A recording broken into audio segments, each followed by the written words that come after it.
Welcome to Spiritual Rebirth Tarot, Air Signs. I'm Madelyn, your tarot reader. So good to have you here for the second week in March. So I'd like to start with some energy cards from the crows. So let's look at the known and the unknown here. So put some Reiki energy in the deck. Known and unknown.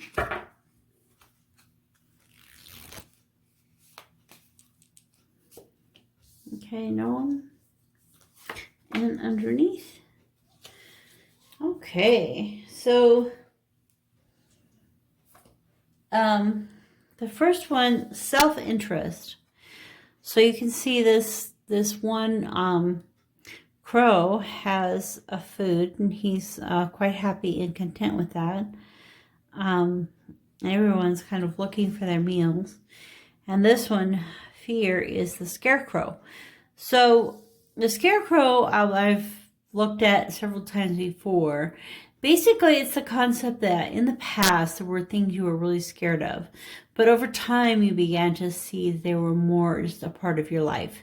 And so many times when we look at something that makes us scared, instead of, just having a tremendous fear over that, take a step back, take a deep breath, address your fear, and realize that as you get used to that new thing, that new change in your life, it'll become less and less of a fear, more of just maybe a place to roost or a thing to have in your life.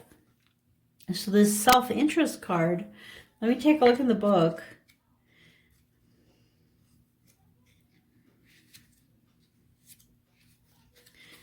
Okay.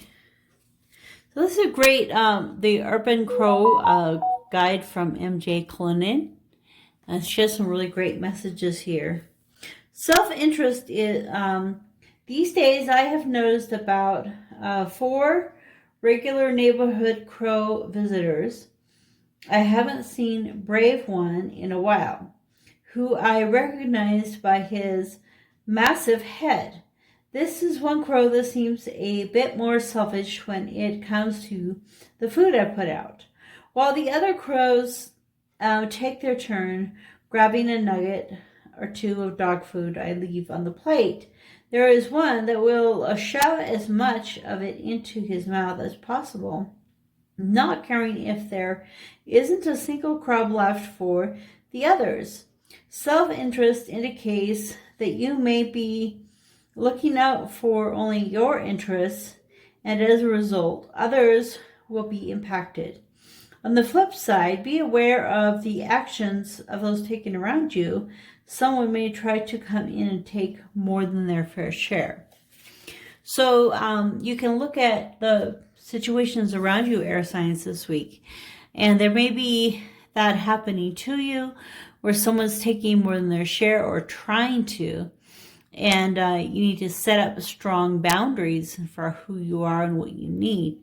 On the other hand, you can look at your own life and make sure that you are giving and taking appropriately, because we don't ever need to hoard, because what we have, if we freely give, we will freely receive. And so, that's the beauty of life, beauty of abundance, everything that we have. So we can set aside self-interest. The things that are important are like self-respect, self-love, self-confidence. Grow those in our lives. But as far as interest, we can try to share that around to all of us. And I think sometimes this fear is really what's going to be holding us back from giving. We're afraid we're going to run out. We're afraid we're not going to have enough. Like my aunt has some dogs, and when they're given their treats, they're like, I want my treat now, and they try to take it really fast because they're afraid they're going to lose the treat to another dog. And so this fear can have a real component with the self-interest. So realizing that our fears might be driving our self-interest at this time.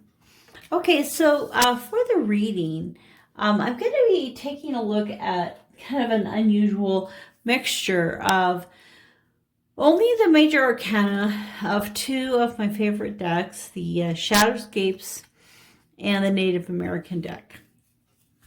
And so it's kind of a different combination. We'll take a look at the messages coming to us from our guides, our ancestors, God and goddesses, and all those around us who are there to give us aid at this time, going into this wonderful magical month of March. And this is the week before the change, going into the spring. And then at the end of the reading, we'll take a look at some cards from the Starseed, the Whispers of Love, and then also the oracles on the chakra. So for your more edification and information for this coming week. So let's take a look at the messages that are coming through for us.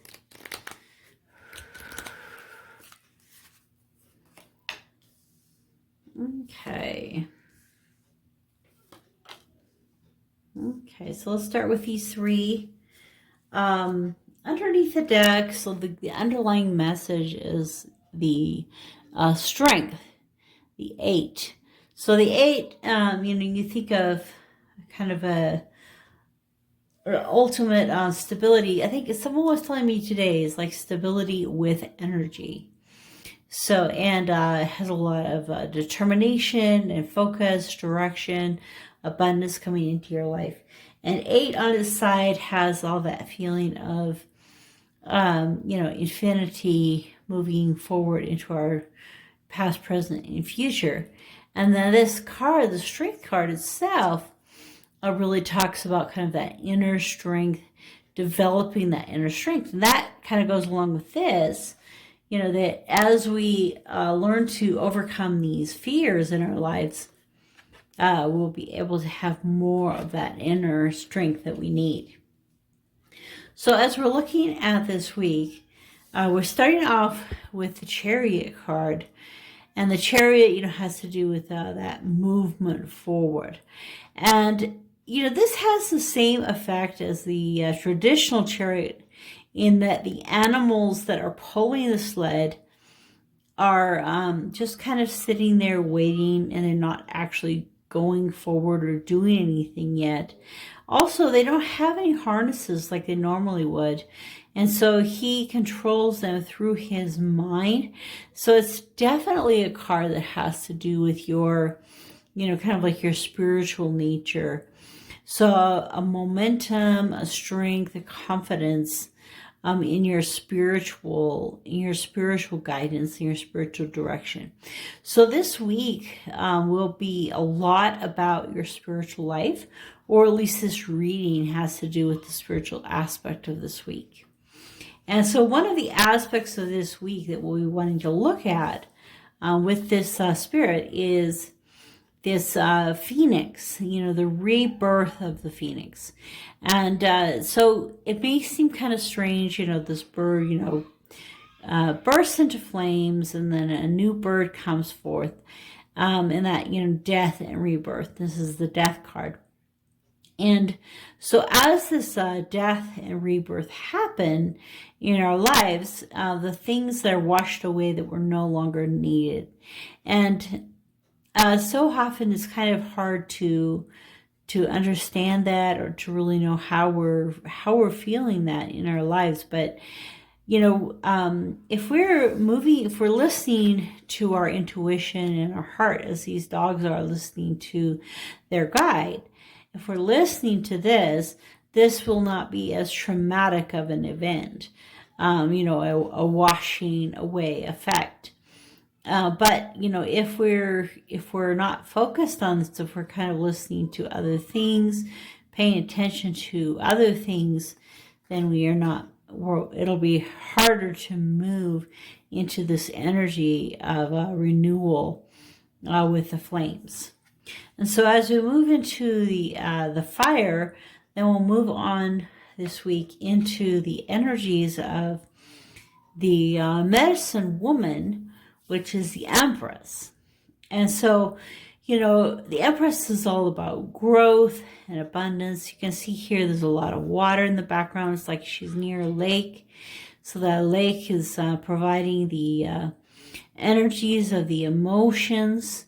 So it could be that some of the things that will be washed away this week will have to do with your emotions, having a new perspective and a new way of looking at those emotions.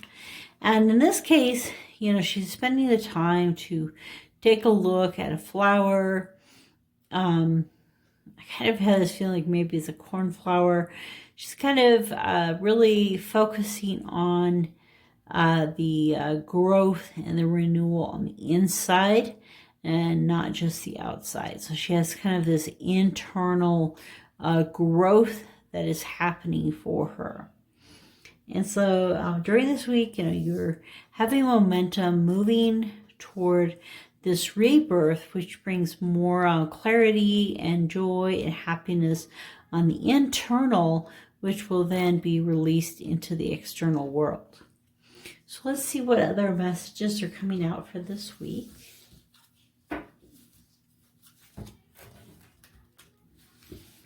Okay. So air signs. So we're looking at the Fool. Like I said, all of these are major arcana cards. And it kind of gives a different way of looking at the cards when we look just at the major arcana. So the Fool, Temperance, and the Fool. And underneath is the Tower. So again, you know, this Phoenix energy of this rebirth and renewal, you know, is with that Tower as well. Okay, so I'm thinking with the Fool coming out twice, and these are two definitely different Fool energies. This has a lot to do with, you know, dancing, singing, laughing, ritual.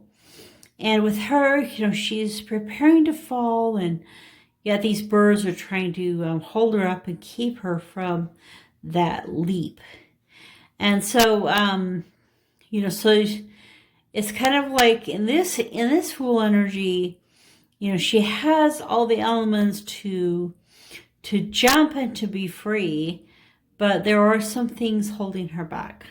And then that's the thing that's here, the, you know, washing away energy. So things that are holding you back, that are keeping you from this full momentum. So this full momentum of the sled moving forward, and the Fool is here, is wanting to move forward, but is being held back and kept from that flying movement that she's wanting to do. And the card that's coming in telling us more about the Death card and about the Phoenix is the Temperance.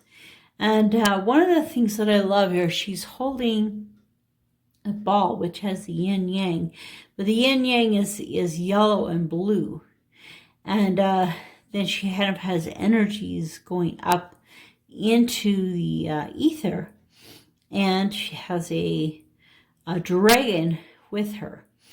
And so this, you know, balancing of fire and water in her life. And so, you know, this card is all about the fire, the breaking free, the burning off the old. And so in this card, we have coming together both that fire and the water, kind of like tempering it, the Temperance card, tempering the situation and making it more bearable. And then as we go into that, then we move into this energy this week of, you know, this growth and fulfillment, happiness, joy, ritual in your life. So I definitely feel this, you know, you're really being called to a lot of spirituality this week. Air signs, a lot of spirituality and growth in that area.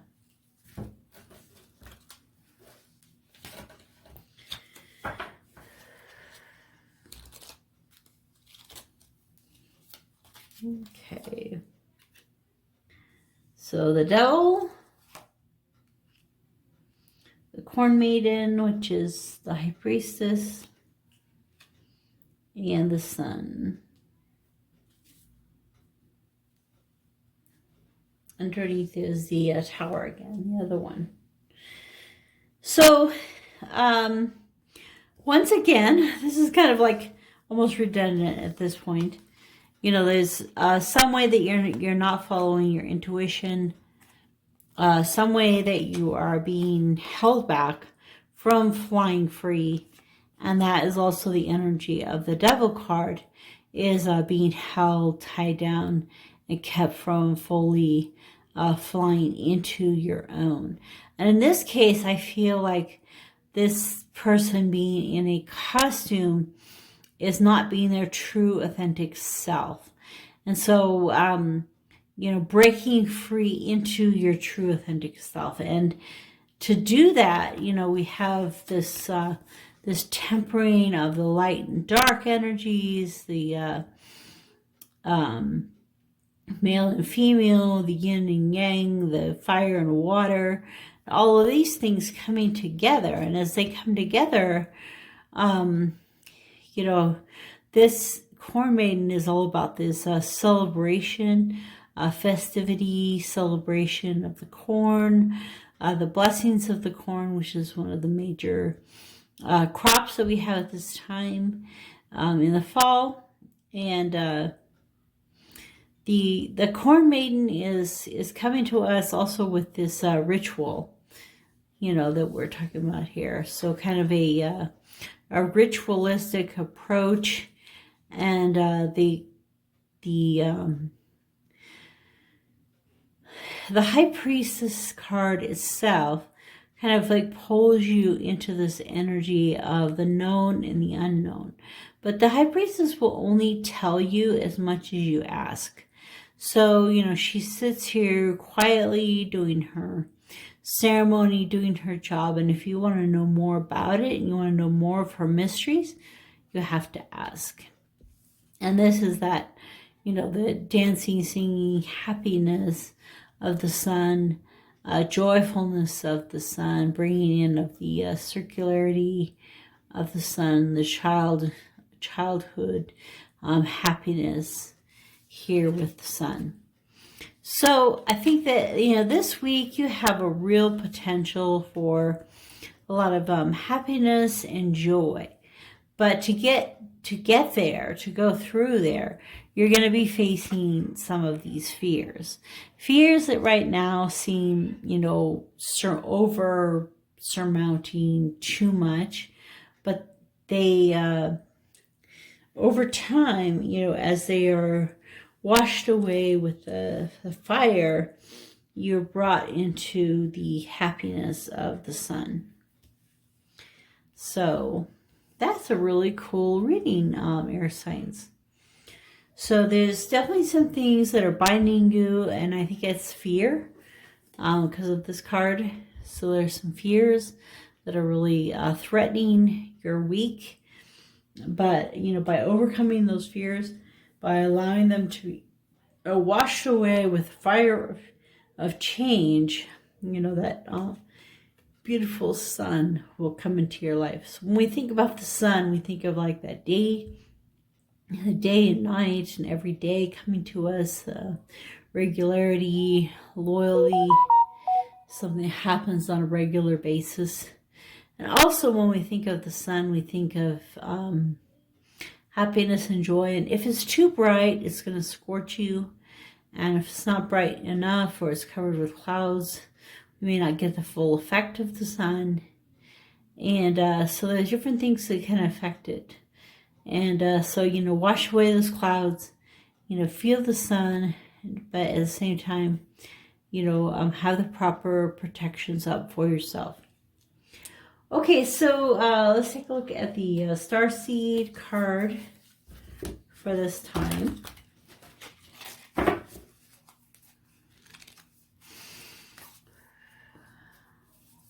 Okay, so the Starseed card is Activated Earth.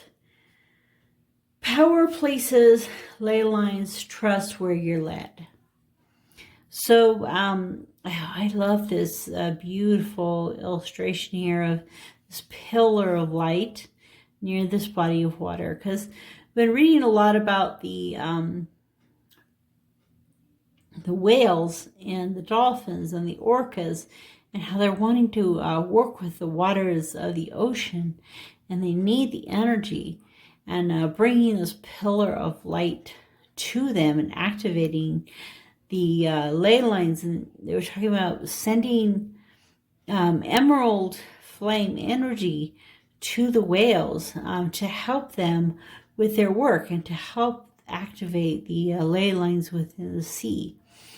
And then also there's different, there's a meditation I do every day that brings the goddess vortex, and that's what you are imagining, kind of this pillar of light coming down in her energy and then going out to the world.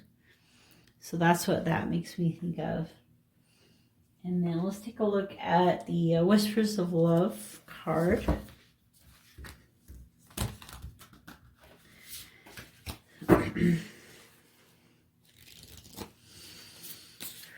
Okay, air signs, let's see what card we're being drawn to. Get to know each other.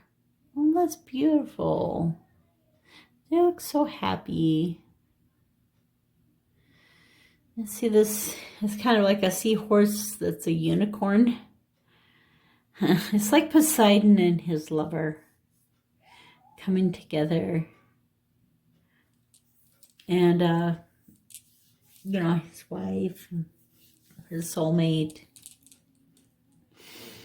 And just truly finding that moment. I know the number is 44, which is like a real sense of stability. Could be like a marriage.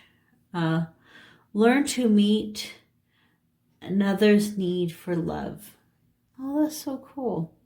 You know, so many times we know that the first step to love is to really love ourselves, because as we love ourselves, we'll be able to love others.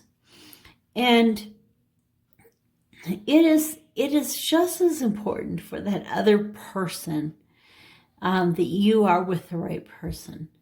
So if you feel that you aren't with the right person, you may consider changing that, because being with the right person is so important, because it not only helps you and your happiness, it helps that person that you're intended to be with and their happiness. Okay, so let's take a look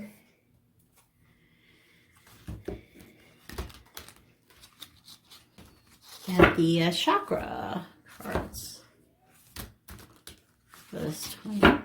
Air sign.